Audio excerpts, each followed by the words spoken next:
Welcome to the other side of the coin, where we add new perspectives for you to make more powerful decisions in your financial world. Today's guest is one of my partners, Zack Pumerantz. Starting his career in the risk management space, Zack has always had an affinity for financial planning.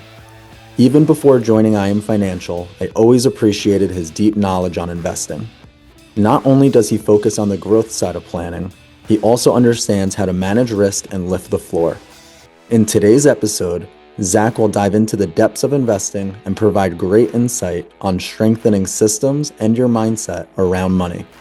Without further ado, it is my pleasure to introduce IM Financial's Director of Investments, Zack Pumerantz.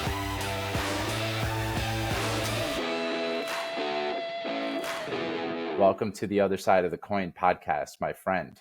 Happy to be here. Well, I'm pumped to get into Stoic philosophy with you. We've had many conversations that weren't recorded that revolved around Stoic philosophy and probably some conversations around finances. So I'm excited to merge both of those things together.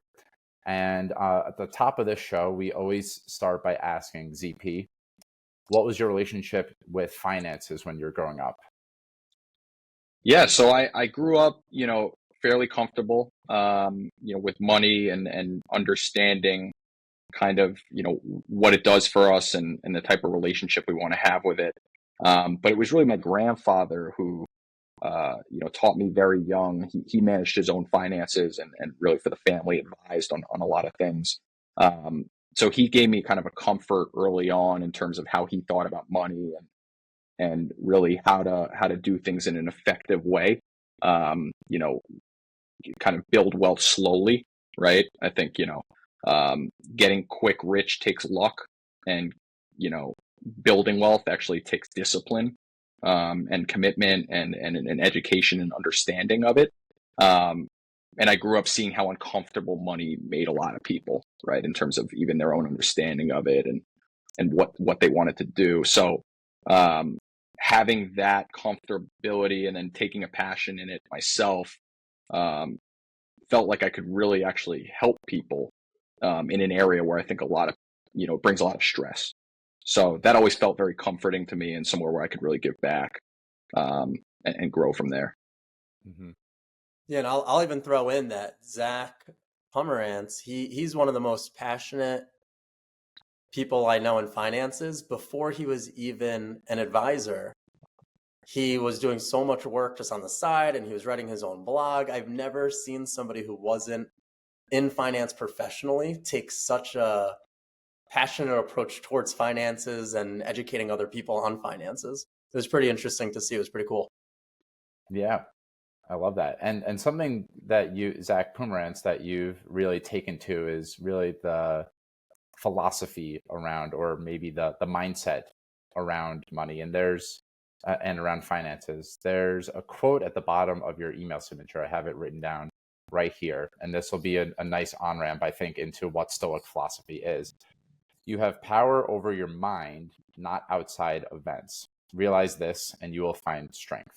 And this is by one of the great Stoic philosophers, Marcus Aurelius. So I'm wondering if you could just explain a little bit about what Stoic philosophy is, what is Stoicism, and from there, we can maybe talk about how it overlays well with your approach in the financial world. It's interesting. I think people think of finances as purely maybe a math or a money game. But there's so much behavior behind it. In fact, I feel like more than half the battle is behavior and emotions and that type of thing. So, as I grew up and started to really read more about it and understand myself and then learn from other people who maybe I was helping or working with or trying to create plans with, it became clear that emotions are the driving factor behind most. I think there's even a stat that the average investor return it barely beats inflation, whereas the indexes that we can just match at a low cost, those will be much higher. And you have to ask the question why. And it's because people, react emotionally to things, especially when they're scared or when there really isn't a strong kind of fundamental or foundation of a house that, in their world. And so Stoicism is really, it's the idea of of developing self-control and fortitude to overcome destructive emotions, right? So what that means is basically, a lot of us are driven by our emotions. And I think this philosophy and the idea why it really resonates is because it teaches us how to understand what we can and can't control, the dichotomy of control, and then how to actually, dedicate ourselves to being virtuous, to, tempering ourselves, to having resiliency during tough times. There's this natural tendency for people to love when things are going well, but not prepare for the worst. And that doesn't mean we can sit here and worry about the worst, which we all do, of course. But the idea is, how do we build an environment where we can handle the worst? I specifically come from a risk management background of building fraud prevention teams. So I think that fit really well to Zach's point, when I was, working with people to help them with understanding their own plans, just for fun, because I loved it. It really fit into what I actually did for a day job too, because it comes from a place of risk management, right? We gotta build this in a way where we can't fail. And I think that is something that it's underappreciated, right? But if we can build that, not only does it help us from a stress perspective, but it also allows us to be more aggressive in other ways, right? And there's kind of this glass house environment where people think, how can I, get the best rate of return? How can I do all these things that seem nice on paper, but not actually build a plan that's resilient, flexible, and makes us feel good, right? And actually gives us confidence.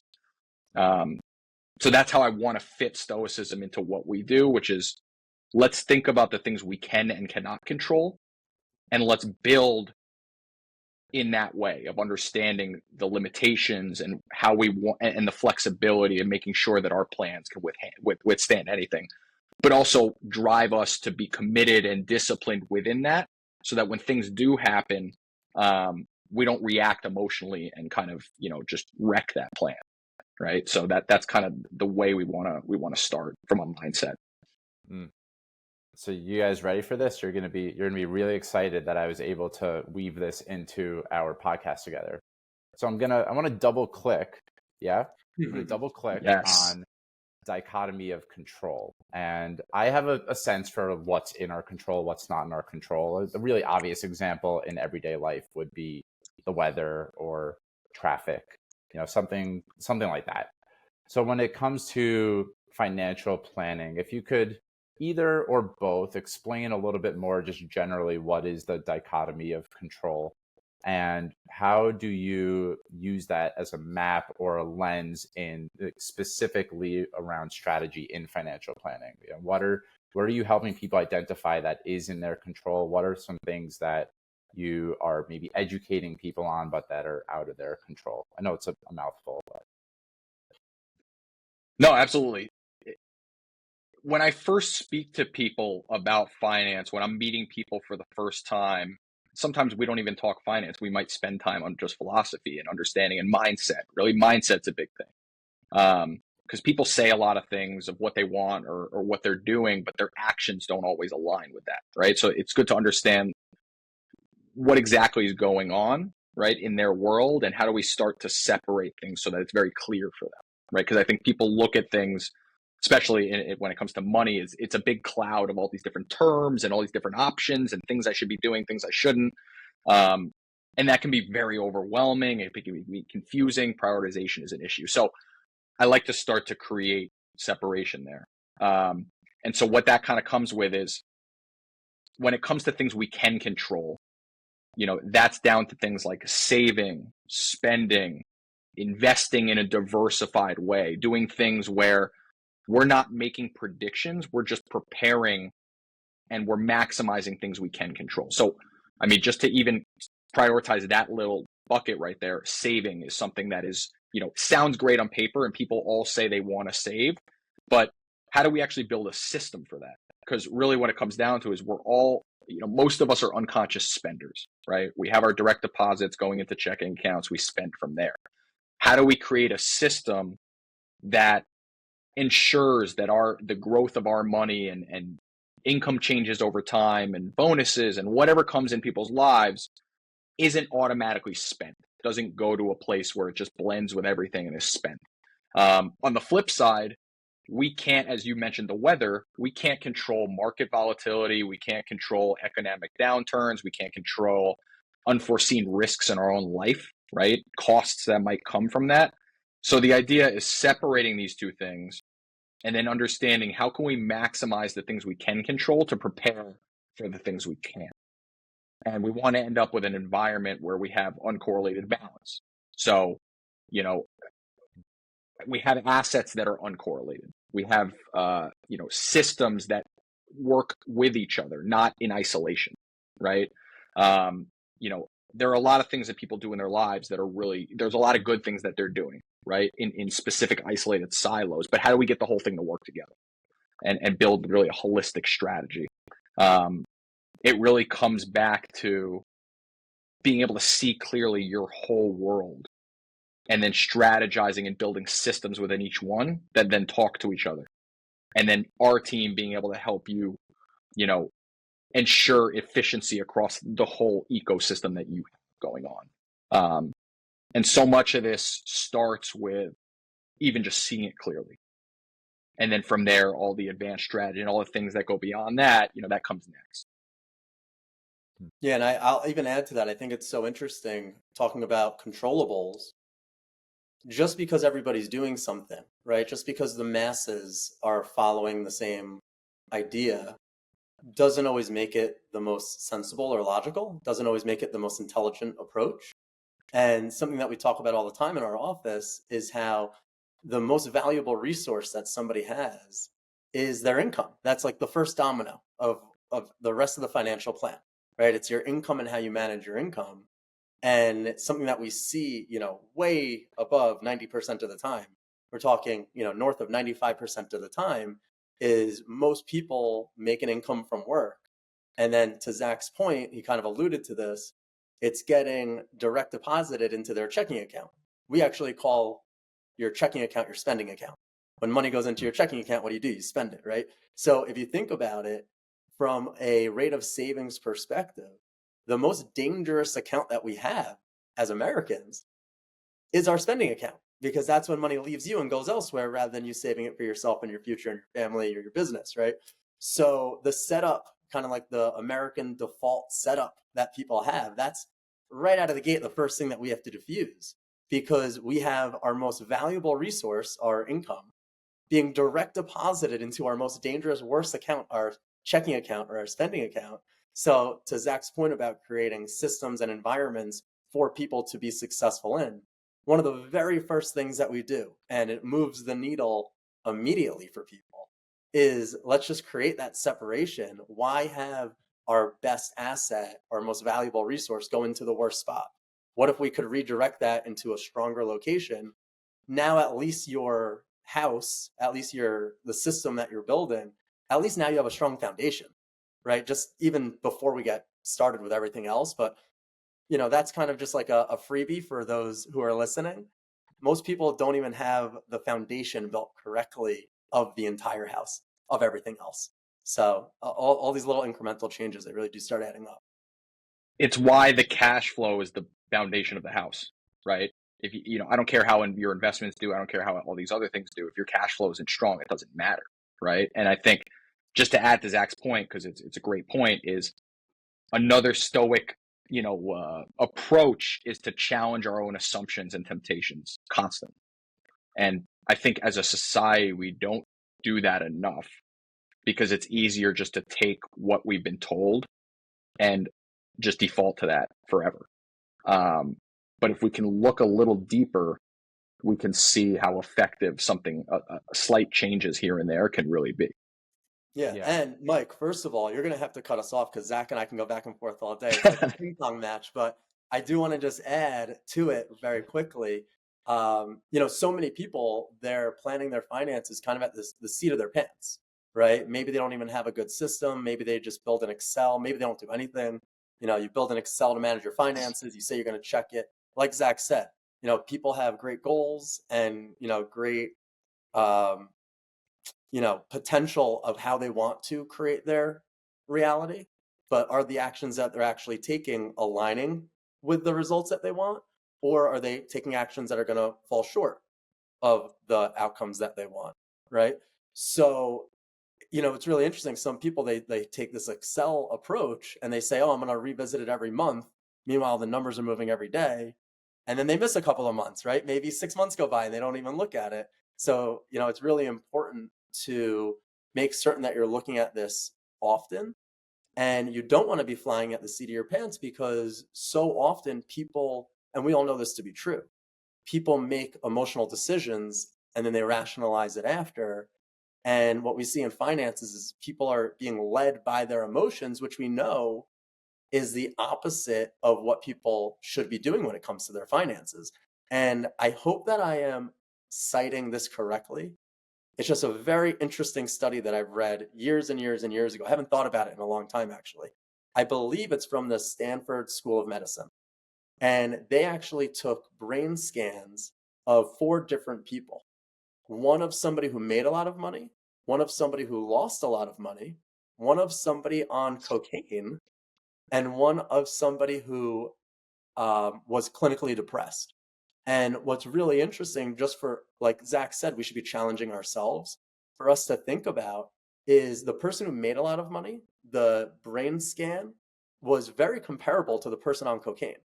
Like, that's how much dopamine, or, the lack of a better term, I don't know exactly what's happening in the brain, but that's how much dopamine, that's how many chemicals are being released in our brain when we're making a lot of money. And the person who was clinically depressed, the brain scans were very similar to the person who just lost a lot of money. The reason I'm sharing all that is for everybody to self-reflect and think about, when we are making decisions, what state is our brain in when we're making those decisions? So it really is important to take a step back, be unemotional, and usually working with a coach or, a consultant or a mentor, they can give that unbiased unbiased perspective. And it's really important. It really is valuable to have an unemotional person in your corner. And not to get the last word, but you knew I was going to get it, is Zach and I have been talking forever about, I mean, day one, we talked about this, where intellectually everyone understands, buy low and sell high, just to, again, keep it to the market, right? But we behave the opposite, because to Zach's point, we're reacting emotionally. And if you feel a certain way when, we're going through an economic downturn, we're going to react that way. Whereas, we're going to go back in when it feels safe, right? And this is where, again, cash flow, a strong cash flow and systems can kind of build a higher floor of our resilience to not act that way, right? And to actually stay committed to our plan.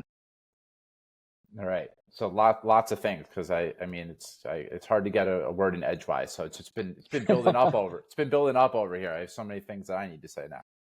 No, so one thing that's coming up for me, what you're sharing really reminds me of the James Clear. I think it's the James Clear quote that you don't rise to the level of your goals, you fall to the level of your systems. And that has been in the first 18 minutes or so here, that's really been echoed. So I think that brings everything that's been shared so far together. I wanted to, Zack Pumerantz, I wanted to check with you the uncorrelated balances, just as like a technical term, if you could just briefly explain what that means. And then I have another place I want to go after that. For sure. So I think a really good example to talk about that is uncorrelated balance. Basically, in our world, means, do you have an environment with assets that don't go in tandem, right? That are not, they kind of don't go up together, they don't go down together, but they go in different ways. And the reason that's important is because, let me use a real life example. There's what we call traditional, planning for retirement, which really comes down to something that is known as the 4% rule. So it's, I have my 401k, I have my retirement investment account. I'm going to get to a place where I feel like it's enough to retire, whatever number that might be in someone's mind, or wherever they're supposed to be. And they figure, if I can withdraw 4%, or I can withdraw the interest, for the rest of my life, that will last me through retirement. And when you are in a linear bucket like that, so my only exposure is to the public stock market, for example, again, just an example of different ways, I'm going to use that one bucket to then fund my retirement, right? So there's asset accumulation, I get to retirement, and now I have to distribute my assets as an income. And the market might average whatever it averages over the 100 years, 8 to 10%, maybe higher, right? Depending on what market we're talking about. But it doesn't have that return every year. And so what that means is that when I get to retirement and I start withdrawing a fixed percentage, when the market goes up, it'll work. But when it goes down, I start to double dip on a losing asset. And two things happen. One, I run out of money, right? Or two, I'm so afraid of using it that I don't spend it. And then I end up living down in retirement, which is what we see a lot. You know, this is a big thing that goes on where retirement plans fail because people don't really have an efficient strategy for it. And instead, they kind of look to just withdraw that interest and hope it lasts them. So the idea is that with uncorrelated balance in an environment where I have a lot of different things, you know, and that can be even things like real estate or different asset classes. Again, there's a whole kind of plethora of things we could go through, but it's really creating different buckets for you to fund your retirement, just to stick to the retirement example, right? And using different buckets without going too deep into the weeds of a strategy, if I can create buckets, one of a guaranteed stream of income, one of a growth, one of something that's uncorrelated from the growth, that allows me to ensure that I don't run out of money because I'm never pulling from a losing asset. And so the worst thing we can do, I mean, in the investment world, you know, compound interest is something that should never be interrupted, as Charlie Munger said, right? And so the idea is ideally, I never want to touch the investments if we can let them grow as much as possible. But obviously that's not the reality. So, the reality is that I don't want to pull from something that's down. So when 2020 or you know, in 2008, right, when the market starts going down like that, we can't let retirement plans fail. And if all we're doing is pulling from that same asset, there's a higher likelihood of failure, right? And so we need to create an environment where we have things that are uncorrelated in a strategic way to ensure that we're never pulling from something that's down and we always have options. And that always depends on the person, what they've got going on, you know, different streams there. But high level, that's the idea of uncorrelated balance. Yeah, and it gives that down account time to come up again, right? Just real quick 2-second example. I always like to point out how a negative is more impactful on your finances than a positive. If you have $100 and you lose 50%, now you have $50, and then you gain 50%, you're only at $75. You lost 50, you gained 50, but you're down $25, right? And it works both ways, right? If you have $100 and it goes up 50%, you're at 150. You lose 50%, you're back down to the $75. So a negative is always going to have more of an impact than a positive, which means you have to earn much more than you lost to get back to even. And the reason I'm mentioning this is just to further Zach's point. Now imagine you're also taking money out as income of that down account. You're just never going to make it back to even. So that's the importance of having this uncorrelated balance. It gives you the permission to pull money or income, whatever you need, from an area that is being unaffected, you know, like Zach said, whether it's the stocks or real estate or business markets or, you know, alternative investments, whatever it is, you have that flexibility and that optionality, which everybody wants, that you can be taking the funds that you need from the best possible location, essentially, you know, at all times, right? In a much stronger way than somebody else who doesn't have uncorrelated balance. Mm-hmm. This feels like a good segue. So there's an application of Stoicism that was highlighted in our preparation here around negative visualization, which is a term that I imagine most people who are in the finance world have probably not heard before, at least in the finance world. So what is this application of Stoicism? What is a negative visualization? How do you use it as a tool?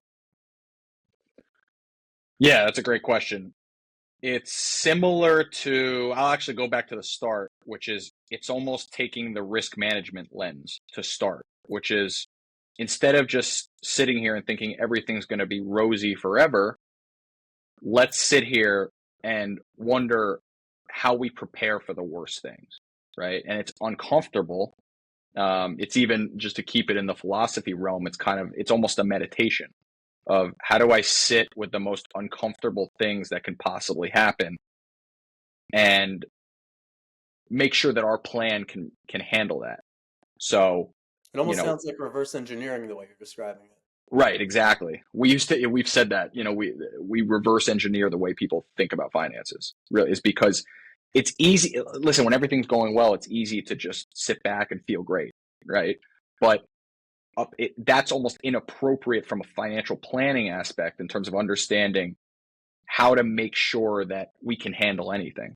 And the way to do that is to, envision potential setbacks, job loss, market crash, whatever it might be. There's a variety of things and they're always unique to people's lives, but handling those things are key. So it really takes us being mindful and thinking about those things and stress testing our plan, so to speak. It's really interesting. It's actually this bringing up an example of an elite athlete, one of the most of all time, Michael Phelps, who in a different way used negative visualizations to envision what were the different obstacles that he was going to face as he went through a race. Because there's a lot of talk that's given to positive visualization and envisioning what's the best possible outcome. And I think there's something really useful about that too. But when it comes to finances or performance, really in a lot of different areas, when you can prepare yourself for what are the challenges, even if it's not the worst case, which is really helpful to prepare for, what are the challenges that are inevitably going to come up, and kind of just like relying on history. Like we've seen it, the financial system has been around for a long time. And I know this is something that you guys do a really good job of, is just looking at what has the past already taught us about what's going to happen in the future, and leveraging that. So I want to move to, this is another point that I had in the back of my mind earlier in the conversation, I think is really important. And the word mindful has come up. And as we talk about emotions, belief systems, thoughts, a lot of us are blind to the way that we're being really tugged around by those things at any given time. And I think, mindfulness as a practice, one really basic way to look at it is it's a way of observing the emotions, thoughts, like really sitting with what's going on in your inner world. So I'm wondering could you explain a little bit about what mindfulness in finances looks like? That's a great question. I almost want to start with what Zach said earlier, which is, when are we making like what state of mind are we in when we're making decisions? So a lot of us make decisions from in a state of being emotional, right? Of anger or fear or whatever it might be, anxiety, right? And it's like, how do we separate a little bit? Because emotion is normal. We're all going to have it. But how do we create some separation between the rational and the irrational, which can often be very difficult, right? And cloudy, depending on what state of mind we're in or what's going on around us. So, even to your point about history, I'll go back and say, I think Mark Twain said it, but the quote might be a little off, was basically, history doesn't repeat itself, but it does rhyme, right? So what that means is we can look at history and say, here are the things that often happen. It's not going to happen the same way, but things will happen again, right? So how do we prepare ourselves for that? And how do we create and make decisions in a state of being somewhat as balanced as we can? And when we sit, and listen, meditation and mindfulness can be a lot for different things, for different people, and it's become somewhat of a cliche term. But in reality, it's really necessary for us to be able to sit and understand the way our mind is working to come to those decisions that we make. Because I think, there's a really great book that we love sharing called The Psychology of Money by Morgan Housel, right? And he talks about all the different ways that people act with money, and greed, and how people take chances often beyond what their risk tolerance is or beyond what they even need to do. Without And risk. sometimes. without even realizing it. Yeah. So I think when it comes to mindfulness, the one thing, actually, that's a great point. The one thing I would say that comes out of being mindful is actually just being more aware. So it's like looking at what you're doing and why, and what's driving that. It's not going to give you some, magical answer to things, right? It's just going to give you a better sense of like, how is my mind working, right? We might still struggle. We might still, kind of try to temper that, but at least you can start to see, it's scientifically shown that if we're it starts to create space between what we're feeling and what we're reacting, like that reaction. And I think that space, that little bit, can help us really just put things in perspective a little bit and not react immediately to things. And I also want to add actually two quick things to that. I think it's part education and then part of planning for the worst case scenario, like what we were talking about before. I think, we always talk about how we follow PhDs and, our recommendations and our way of planning. And I think the education is so important because the more you're educated, the less scary it becomes, the less emotional you become, right? Because you understand it more. And I think on the other side of the coin of that is, planning for the worst and just being prepared, like Michael Phelps, like what you were saying. It almost creates like a muscle memory, right? So like if you find yourself in that situation, it's not hit the panic button, get emotional and make bad decisions. You're kind of building this muscle memory of, it's like, mindfulness or meditation or, visualization, right? If you can visualize, what would I do in this scenario? What happens if fill in the blank occurs, right? By the time that actually does come to fruition, oh, I'm prepared. I don't need to get emotional. I don't need to panic. So all these exercises, all these mind games, they really are important, and sometimes, once again, when we are working with people, sometimes having them play with these different potential scenarios, I think it's important for a coach or a consultant to understand how the client would behave in these certain scenarios. But I think it's also important for the client, for the person, to start thinking differently, right? What if things don't go the way that I thought it was going to go? So I'd be remiss if I didn't. We're definitely venturing over into my territory a little bit here on the coaching side of things. That's And why I have you. I wanted to flag a couple of things and then get over to maybe personal stories or practical applications that you have with clients here. But I know with clients and with myself, maybe different check engine lights, I like to call them, or signals that come up for us where we know we're in maybe a reactive mode and not rational and calm. Our skin temperature might get warmer. We might have a shortness of breath and notice that we're not breathing, have tunnel vision, right? So it feels like we're locked in on this one thing and we lose the ability to take multiple perspectives. So even mindfulness as a practice of just becoming aware of those things is really empowering. And just even making the commitment, I'm not going to make the choice in this place, can be really empowering and powerful. So For an individual, and then also imagine a married couple. Wouldn't it yes. be valuable for them to understand the other or imagine a business with 4 owners? Wouldn't it be important for them to understand it? So it really starts, spider webbing and becoming bigger and bigger. And to be able to identify your own cues and say, hey, like if it's your spouse or if it's business partners, can you look out for these things and be able to call them out? That is really helpful too. It's a really good point. Yeah. Well, I wanted to get to if either of you have personal examples of how you might use this philosophy of mindfulness or use this as a practice is there an example that comes to mind of a time where this was supportive for you? Or you could use template examples. What are some of the impulsive emotional choices that people tend to default to? And what would an example be of a time where maybe mindfulness comes in, intercepts that from happening, gets them back on track, if that makes sense? So one of I think a big theme that I wanted to hit on that we haven't touched yet is people, we are big on the education, right? We don't want to just tell people what to do. We want them to understand the why.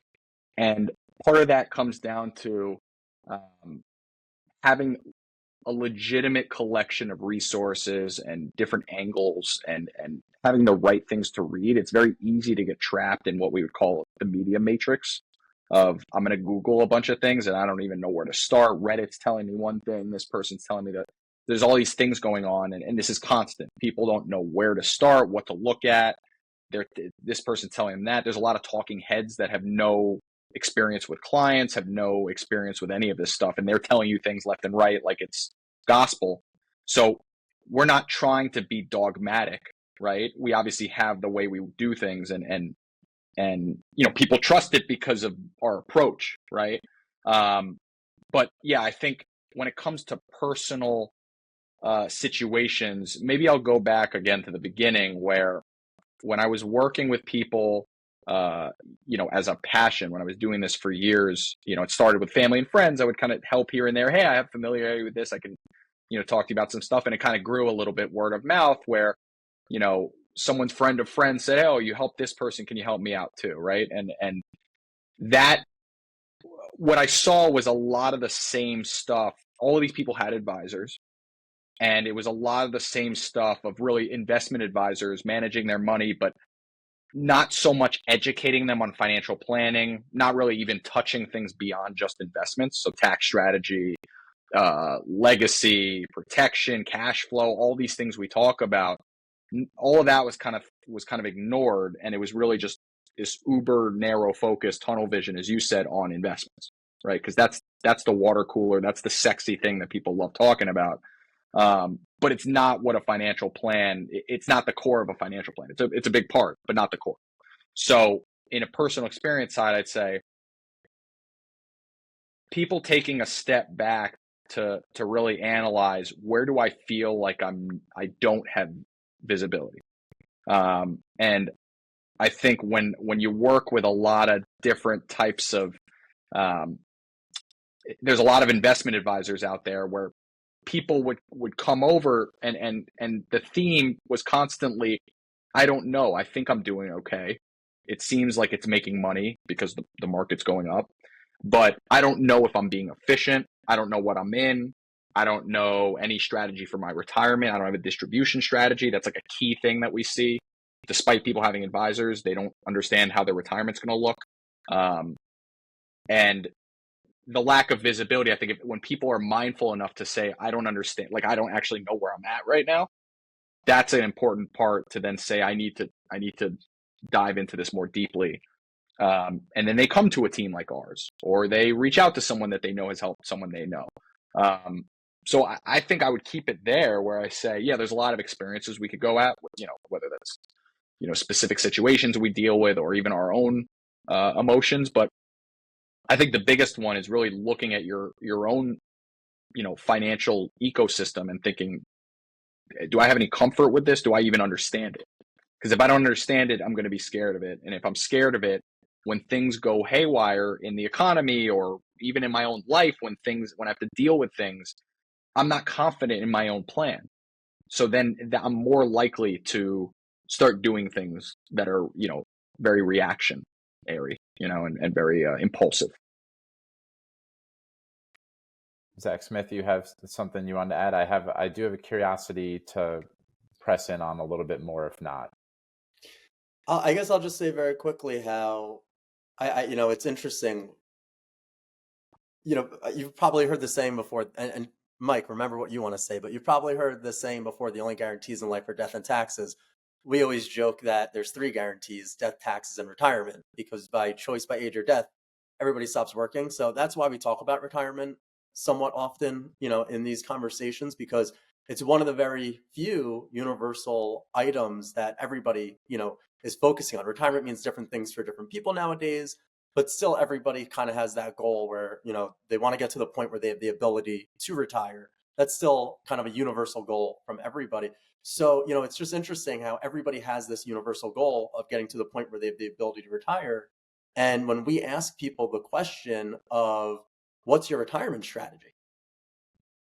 Right? So like every generation before us, every generation after us, you would think people would have a good answer for this. You would think people, even other advisors in our industry, you would think that people would have figured this out by now, since it is so important, right? We know that the 4% rule doesn't really work anymore. The person who created the 4% rule, his name's slipping my mind, he created it in the 90s, and he actually was interviewed in May of 2022 saying it doesn't work anymore. Stop doing it. Everybody needs to stop doing it, but people continue to do it.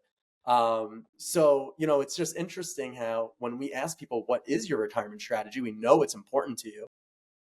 The number one answer that we get, if it's not a business owner, because it might be selling the business, but the number one answer we get is their 401k, their qualified plan. And we then have to educate them on the difference between a retirement account and a distribution strategy. So I just think it's really challenging. I think some people don't even know what questions to ask. And talking about tunnel vision, like you said, just following the masses and following the herd, it can really be challenging to break out of that media matrix that Zach was referring to. So that's why, I think I've said this in every episode that we've recorded so far. I just commend everybody who's listening to this episode, and to those, education seekers and the people who are reading books and they want to learn more and intuitively understand the system is broken. Just keep doing what you're doing, because most people, they don't even know the right questions to ask. So, that's kind of a hard, it's an 8-ball that's hard to get around. And just to sprinkle on top of that, Mike, please don't forget what you were going to ask. But it's kind of like you don't know what you don't know. So how can you expect to know until we dig deep? But the other part is, back in the day, they used to have pensions for people, right? And then it switched to 401ks. And again, 401ks are great, but they have their purpose, right? But the idea is it shifted from a place of guaranteed income for people who were going to retire. And that was probably more at a time when people stayed at one company for most of their career. So it's just a total, shift. But now it ends up in a place where that 401k doesn't have the same type of consistent guarantee as the pension would have. So people have to shift the way they even think about that. And it puts people in a little bit of a different type of, predicament, right? Where it comes into that volatility starts to come into play as opposed to a pension. So it's like, how do we strategize around that and create a different type of environment that can withstand that? Yeah. And I also find, this really is 2 seconds, Mike. I also find that because pensions are gone, because times are so different, and we can even see like a hockey stick curve of how much things are changing and how quickly and rapidly things are changing moving into the future, it's also challenging to, lean on your parents or the last generation to say, how did you do it? It's a totally different ballgame at this point. So we need to re-educate ourselves to figure out what the best strategies are today. So, I mean, for the record, first of all, I love your guys' dynamic, and I feel like I'm here to guide, but this is your guys' show. You guys are the experts. So I think it's awesome that you guys are able to riff off of each other. So my question, You should my see us at dinner curiosity. with our families, though. Nobody gets a word in besides the 2 of us. Well, that must be frustrating for the ladies and the kids, but that's maybe a conversation for another day. Well, so my question evolved a little bit as you guys were talking, because what my original curiosity, there have been multiple times where it's been highlighted that sometimes people don't know what they don't know. We don't know the questions to ask. And so education is something that's really important, and maybe understanding what are the questions that I ought to be asking is a helpful way to look at it. And actually, I think that is a helpful way to just like, what are some simple, let me backtrack a little bit, actually. I think that a lot, and I've been in this seat before, a lot of people who are listening to this might go, this is a lot of information and a lot of things that I know could be helpful, but feels really overwhelming for me. And I know that the first step is usually the hardest step, which is to just show someone, hey, this is truly where I'm at. I'm willing to take the honest look. This is where I'm at. So what would you, this is where I really wanted to go. I'm glad I caught myself. What would you say to the person who is in that place? They're like, I'm maybe even they're in debt, they're not making a lot of money, the negative cash flow, right? Like they're maybe starting behind the 8-ball. What would you say to this person? And maybe we can keep it to a stoic lens here? What would you say to this person? Yeah, that person, which there's a lot of those people, and I think a lot of us end up in that situation for a variety of reasons, right? And a lot of it comes down to, again, systems. So we want to start from a place. Let's go with the debt conversation, because I think that's a really important one, and it's a one a lot of people find themselves in for a variety of reasons. And the way to start with that really sticks to the same framework of, let's change your cash flow, right? Let's switch that system up.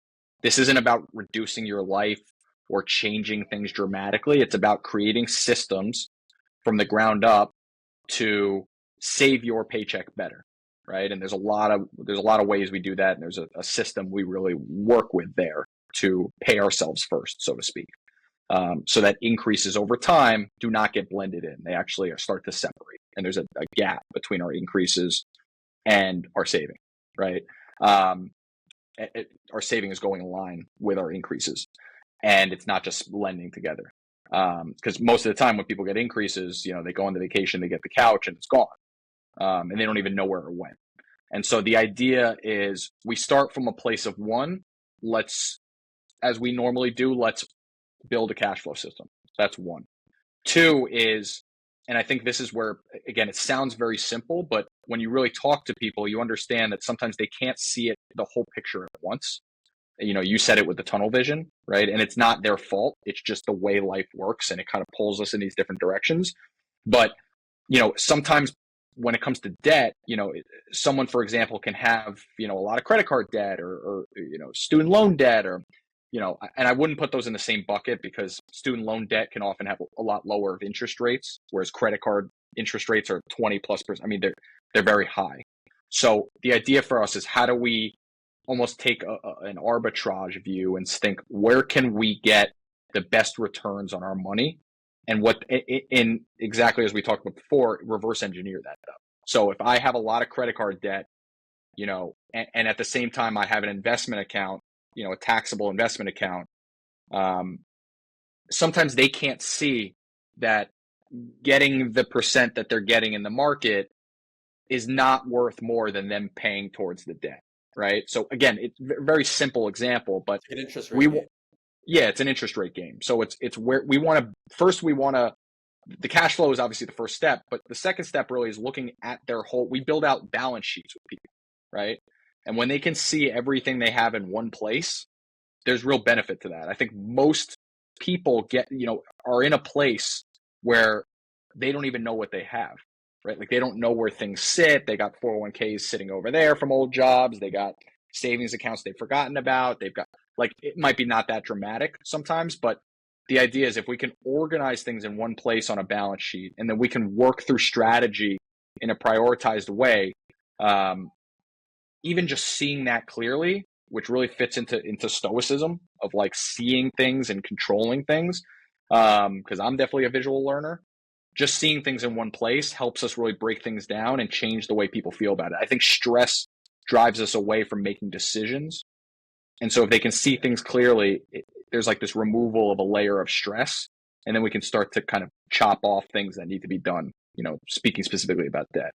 And I'll even just add, I think that's one of the many pieces on why it's so important to work with a coach.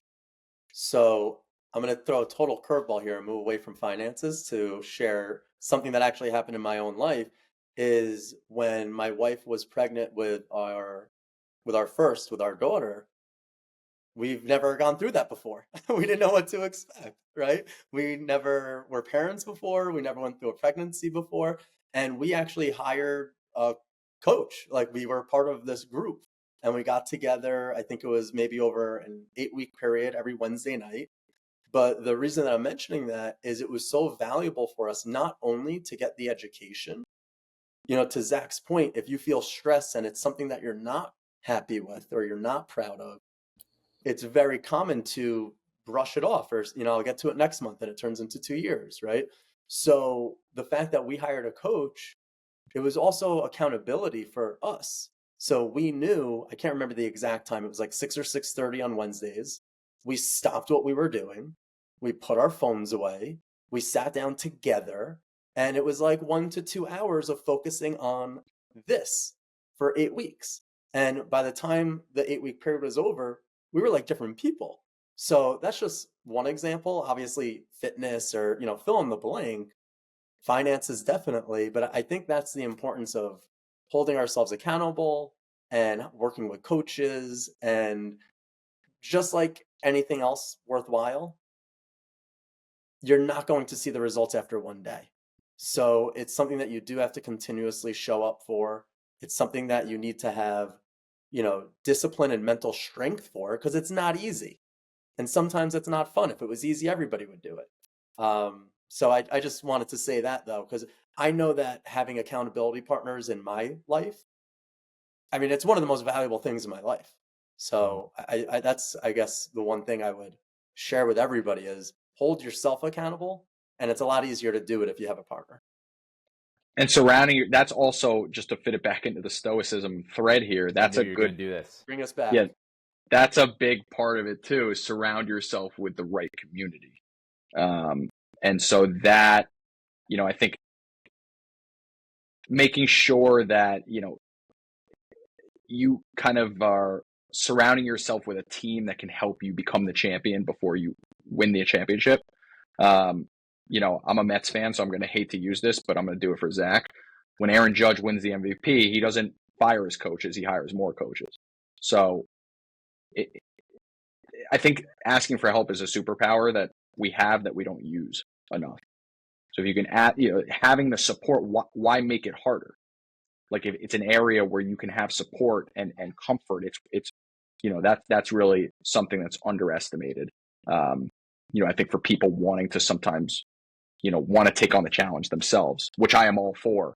But it's like, how do you do that appropriately? How do you do that the right way? And you can do that with a team. And sometimes it takes putting your pride aside. It does. I was just going to interject that there's with finances, there's a lot of times there's shame with, oh my God, I'm in debt and I can't believe that I'm going to reveal this to another person.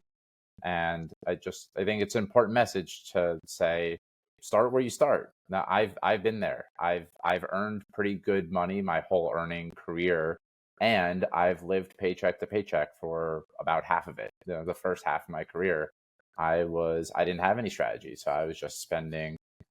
My checking account was truly a spending account. I was really using it that way. Anytime I got a raise, I'll do a better gym membership. I'm going to get better rent, not better rent, higher rent, better apartment. So yeah, I think it's invitation here is just start where you start. And I know what it is to have that shame, but there's the slow and steady approach, the consistent approach over time. You wake up one day and go, wow, I can't believe that I've made all this progress from where I was a few years ago. So is there anything, either Zach, that we haven't covered so far? I know we're pushing on time boundary here. So is there anything we haven't covered so far that you would like to bring into the conversation now? I'll just add to what you just said, Mike, and enjoy the climb, enjoy the journey. Like, it feels better when you get to the top of the mountain when it is a hard climb. If it's easy, I think you almost lose an appreciation for it. So I think all different people struggle in all different ways in all different areas of life. And for those who are maybe fighting through something right now, whether it's finances or not, just enjoy the journey and kind of understand and think about how when you get to the top of the mountain and you look down, it's gonna taste that much sweeter, Yeah, I love that. Let's also make sure we have enough resources to get down from the mountain, right? So that's part of the planning aspect, which is, I mean, people think of finances and are different than or it's just different. It's all a mindset of life. I think one thing I might recommend is just to lean into the stoicism. Meditations by Marcus Aurelius is gold. Discourses by Epictetus was another one, and then the one that I sent you guys, the Book of Life by Krishnamurti, is another interesting one. Again, all of these are, it's not looking for an answer to things. It's just like a shaping of your mind and the way you think about things. I think we all struggle with this. That's why it's so easy to give advice and feedback on it, because we all struggle with it. which is how do we get to a place where we don't suffer on things we can't control, right? We lean into the things we can control, and we build things appropriately around that. And it can be done, right? It's just having the right mindset to want to do that. And if you're busy, schedule it in. Yes. I mean, if I don't schedule things in, they don't happen. So Yeah, It's not on the willpower calendar, doesn't it's not carry us. real. Yes. Yeah. Well, Zach, the final question that we ask on this show and every single interview, before we wrap here, what does it mean to you to be wealthy? That's a great question. Never having to make a choice based on money. And if you could channel your inner Marcus Aurelius, what do you imagine Marcus Aurelius would say to this question? Knowing you did everything to be able to control, knowing everything you did in your control to make a resilient plan. Love that. All right, guys. Well, it's a wrap. I appreciated our jam together. I love the dynamic that the three of us have. It's been a while since we all connected this way, so it was a treat to be able to share this on this podcast. And Zach Smith, you've got a gift for those parting words, man. So I really loved the invitation to enjoy the climb. That's where all the fruit really is, enjoying the climb, and also prepare for the way down from the climb, as Pumerantz mentioned at the end there. So thank you all for listening. And as Zack Smith has echoed in the first 4 episodes, it shows something about you as a person that you're taking time to educate yourself and listen to these types of conversations. So thanks for being here. That's already a big win for you for spending this past hour with us and learning a thing or 2 or 10 about stoicism and finances. And until next time, thanks for listening. take care, everybody. Thanks. Take care. Hi, everybody. This is Zack Smith, co-founder and CEO of I Am Financial and the co-host of The Other Side of the Coin. Please remember to subscribe and like. And if you have any questions and or would like to speak, please feel free to email me directly at zacksmith@im-financial.com. That is ZAK Smith at the letter I, the letter M-financial.com. Reach out to us and we will make certain to get you to the appropriate channels. Thank you again, and we hope you enjoyed our show. See you next time. Disclosures. This podcast is for informational purpose only and is not to be construed as tax, legal, or investment advice. Although the information has been gathered from sources believed to be reliable, please note that individual situations can vary. Therefore, the information should be relied upon only when coordinated with individual professional advice. Guest speakers and the firms are not affiliated with or endorsed by Park Avenue Securities, Guardian, Northeast Financial Network, and I Am Financial, and the opinions stated are their own. Guardian, its subsidiaries, agents, and employees do not provide tax, legal, or accounting advice. Consult your tax, legal, and accounting professional regarding your individual situation. All investments and investment strategies contain risk and may lose value. Zachary Pumerantz, registered representative and financial advisor of Park Avenue Securities, LLC, Park Avenue Securities, OSJ, 101 Crawfords Corner Road, Suite 2405, Homedale, New Jersey, 07733, phone number 908-709-0020. Securities products and advisory services offered through Park Avenue Securities, member of FINRA SIPC, financial representative of the Guardian Life Insurance Company of America, New York, New York. Park Avenue Securities is a wholly owned subsidiary of Guardian. I Am Financial is not an affiliate or subsidiary of Park Avenue Securities or Guardian. Arkansas Insurance License Number 20876-403. California Insurance License Number 4355137. Podcast submission number 8538242.1. Expiration 11/27.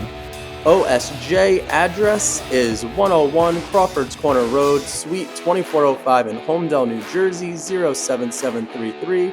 Their phone number is 908-709-0020.